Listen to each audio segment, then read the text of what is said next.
Welcome to this episode highlighting the 2013 ISA World Masters Surfing Championships. Marking its fourth year as an event under the banner of the International Surfing Association, the ISA World Masters Surfing Championships landed on the reef point of Montañita, Ecuador. Exclusively for surfers 35 years and older, the ISA Masters showcase an international bevy of talent, as well as prove that surfing has no age limit. ISA President Fernando Aguirre knows this well. We used to be, at 50, you used to be an old man. At 60, you were ready to die. But now you're at 50, you want to surf. And of course, at 30, 40, you're a young man full of energy. So for all these guys around the world, there was really not a vehicle. There was no way to actually get together with the other masters from around the world. In some cases, they were former pros. In some cases, they never were pros. There were guys from Ecuador, Peru, they never were pros. The Masters has really become a place where all the over 35-year-old surfers with the same stock, same love that we always have, we come together, to surf against each other, but also to have a good time, because let's face it, it's not really just about medals. It's about medals and enjoying life, You might as well combine some of that excitement with your surfing stoke. And for me, it's, I've been at many ISA events, as you can imagine, but I never get tired. I never lose my stoke of seeing the happy faces of everybody coming together.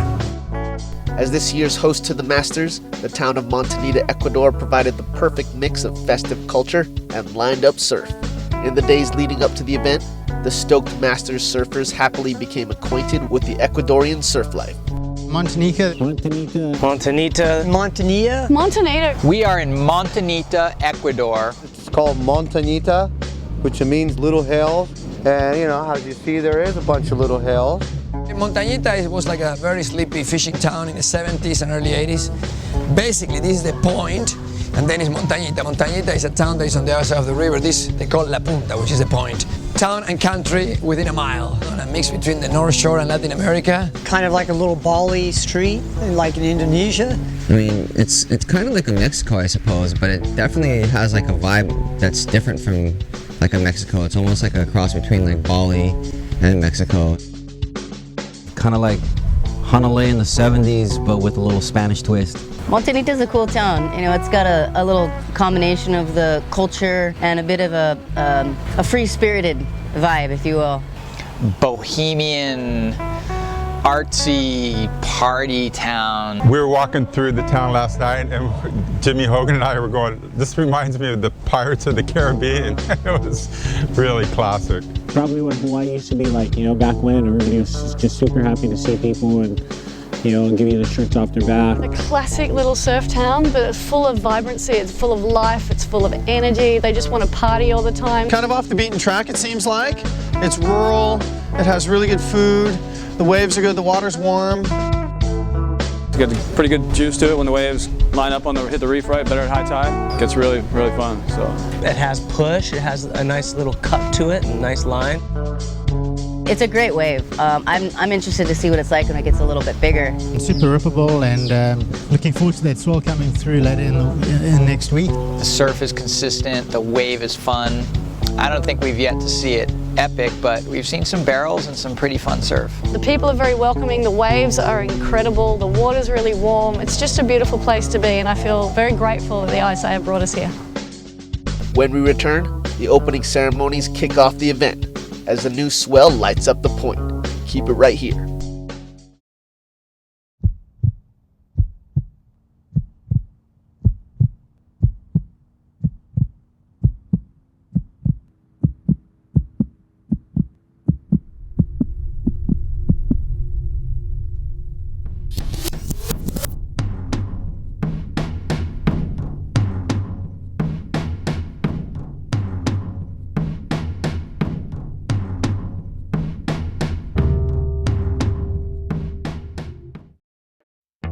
Welcome back, here at the ISA World Masters Surfing Championships, where the opening ceremonies are about to start.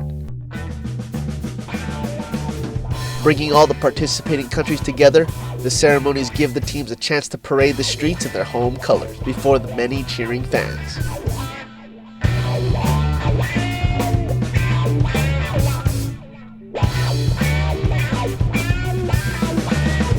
Capping off the ceremonies, the traditional sands of the world served as a symbolic message for world unity and peace.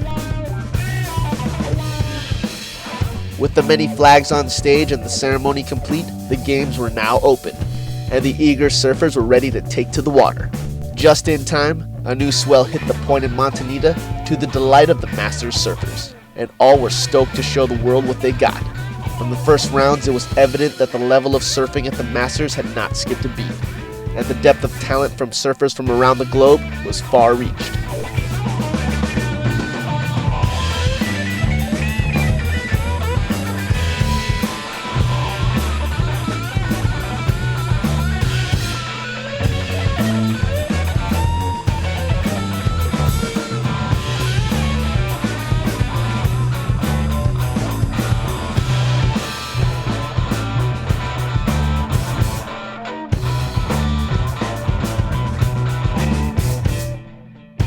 While everyone surfed well, it was the known powerhouses that stole the show.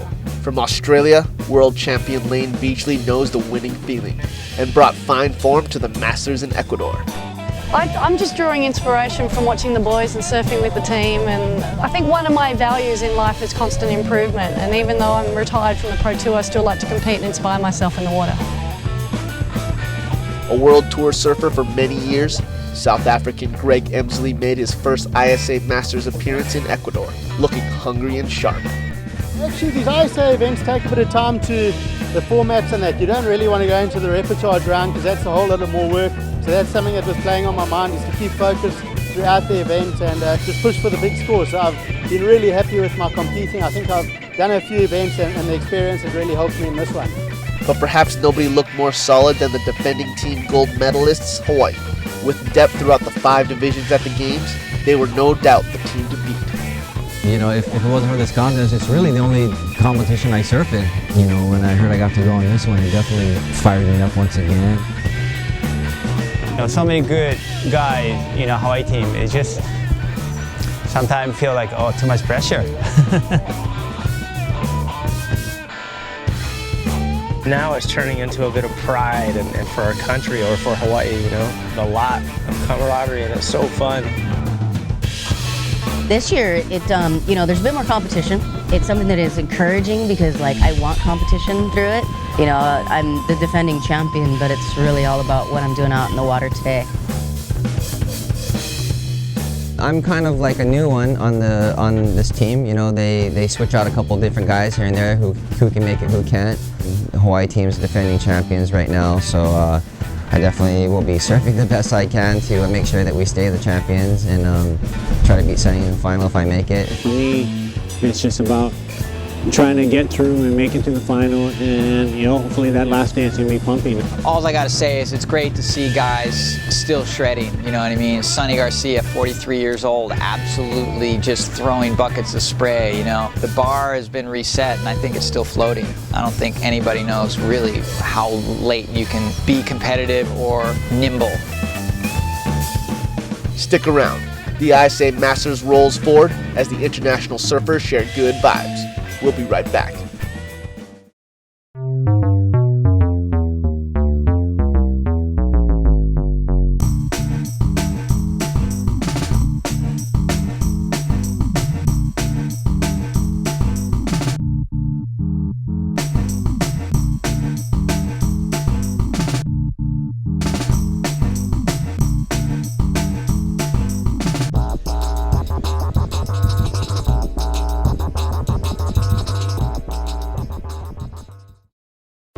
Welcome back, here at the ISA World Masters Surfing Championships in Ecuador.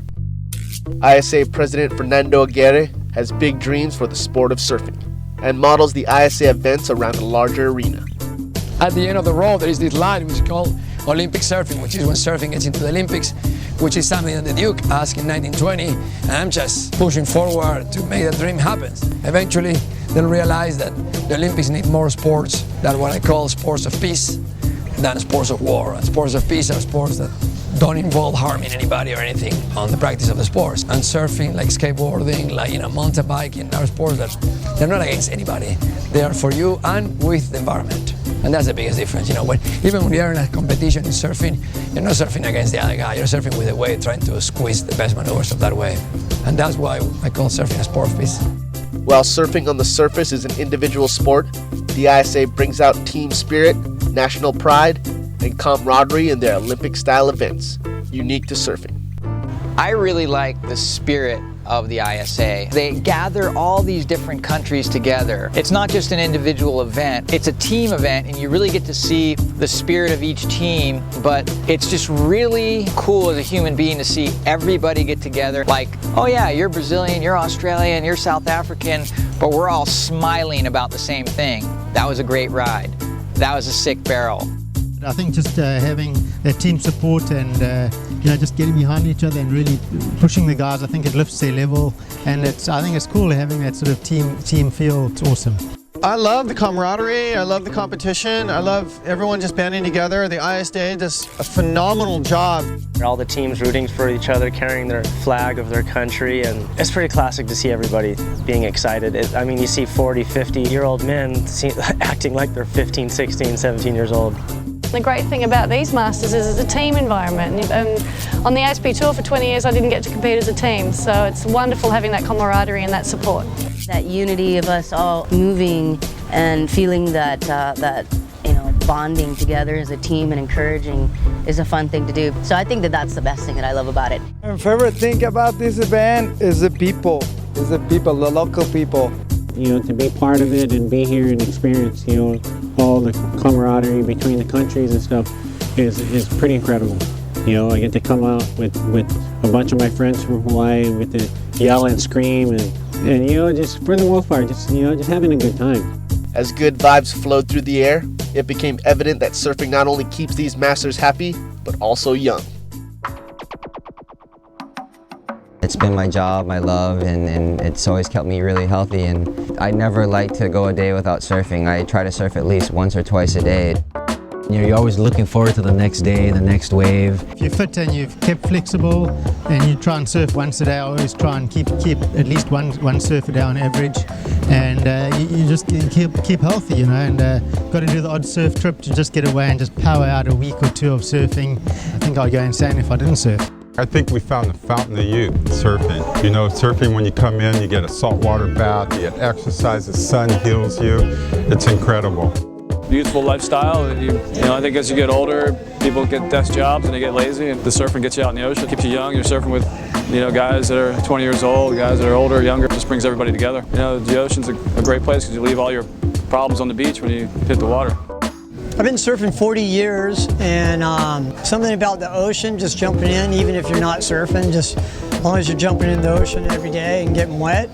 The salinity level of the ocean is the same salinity level in the womb, which is kind of a crazy thought, but pretty much every time you go surfing, it's like your body gets washed. It just keeps you really fit, really youthful, and plus it's so fun.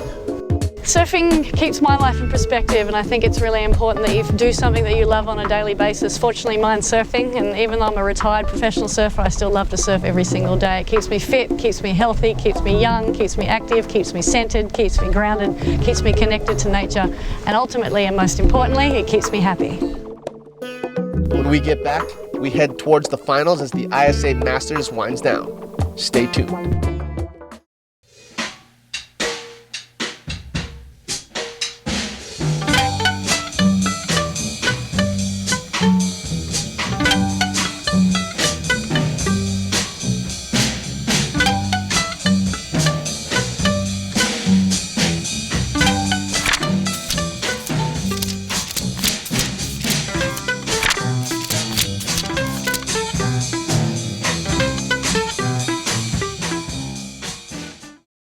Generous support for the Hawaii Masters team was given by Duke's Foundation, HMSA Foundation, Bonsai Sushi Bar Hawaii, Tomba Surf Company, GoPro, Surf Break Rentals.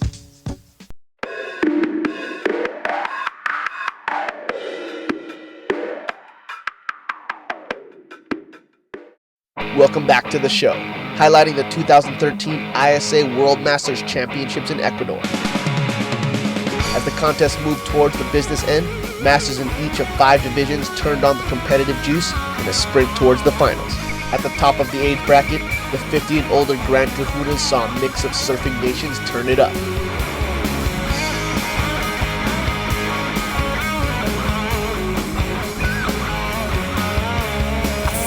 The Kahuna division saw a clash between the surfing powerhouse countries of Australia, Brazil, Hawaii, and South Africa.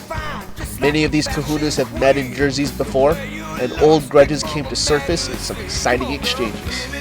It lights such a fire under the feet of every competitor. I mean, people going back into training, we're going after it. People want to win, so I believe it's actually pushing the level of surfing.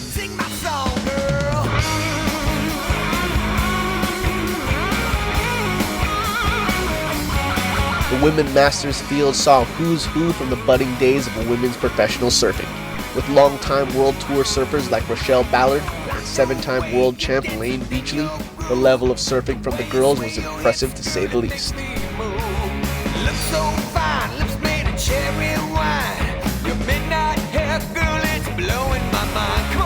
The 40 and older Grandmasters division boasted a power-packed field of hungry surfers. Although there were contenders from a variety of countries, it was USA and Hawaii surfers that made the biggest splash. Drawing off past competitive experience, perhaps nobody displayed more dominance than Hawaii's Sonny Garcia. Heat after heat, Sonny muscled forward, taking double duties, surfing down in the 35 and older Masters division as well. In this, the youngest division of the games, Sonny would have his hands full.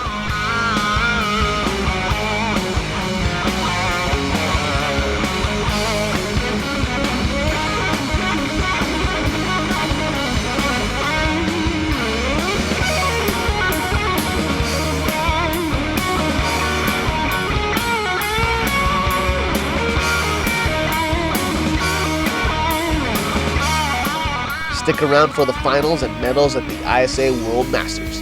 We're coming right back.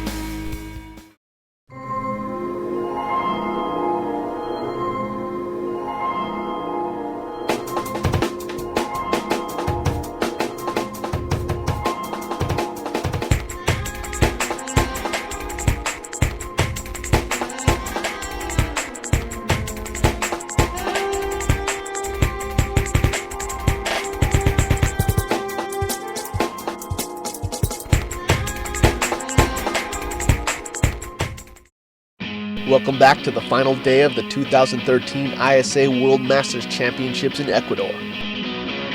With swell pulsing and the ocean looking prime, the finals were set and the Masters were ready. In the clean morning conditions, the Grand Kahuna finalists hit the water first. Although the oldest division at the games, these guys haven't lost a step. Taking the win, South African Chris Knudsen dedicated it to his family. Oh wow, it's just totally amazing, because I've got the 4 children, as I said earlier, and I wanted to get 4 goals, so one day when I'm not here any longer, I can look at it and remember me for something, and now I've got it, so I'm pretty stoked, really stoked. The Kahuna final was a battle from the start, with only a few set waves for the hungry pack to capitalize on. After the first exchanges, everyone still needed a second score.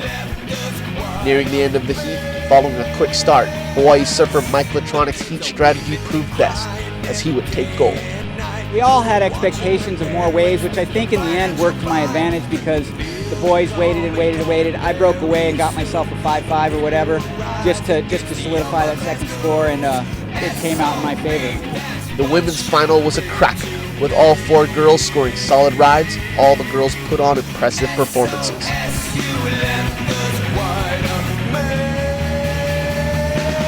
In the end, it was the event favorite and former world champ Australian Layne Beachley's medal to take. It's always great to win, regardless of whether it's board riders or a gold medal or another world title. And that's why I compete. I compete to win, and to come home with the win today just is a testament to the amount of support that I've had, both here with my husband and my whole team and everyone back at home. It's been great. In the Grand Masters final, 2 hungry Hawaiians set out to take the top spots. The USA's Dean Rendazzo surfed well, but was only able to muster a 4th place finish. While Hodel was eager to put scores on the board, his wave selection failed him, as he struggled to start early. Nearing the end of the heat, Love finally found the open face he was looking for, securing him a bronze medal. The underdog of the final, Brazilian Marcelo Alves, kept busy, posting numerous scores. But in the end, no one could surpass the sheer strength of the Hawaiian powerhouse Sonny Garcia. Delivering a combination punch to the rest of the field, Sonny took his rightful spot in number 1. Straight into the Masters final, Sonny faced a fresh pack. While Sonny had more in the tank, in the end, he settled for a copper medal. Showing poise off his win at the last ISA Masters, Venezuelan Magnum Martinez was tack sharp, but couldn't find the waves needed to take him past 3rd place. Proving he hasn't lost a step, Hawaiian Kalani Robb showed great form, putting on an impressive display of backside surfing. While his efforts earned him a silver medal, none could stop one of the best surfers of the event. South African Greg Emslie's surfing all week was of World Tour caliber, and as precise as ever, dropping 2 9s with ease and one of the highest heat totals of the entire event. I took my time, got that 9.8, and with guys like Sonny and Kalani, you don't give them any breaks, and then I just got into a good rhythm after that and got that last one, and I just thought I had 2 good scores, just go for it on that last one, and I managed to get another cracker, so really happy with it. While individual medals are earned, the real pride comes with representing your home country, and final team placings tend to hold the most weight. With depth of talent and dominance in the lineup, Team Hawaii backed up their previous win, keeping gold with the Hawaii Masters. A special thanks goes out to these sponsors for all their contributions.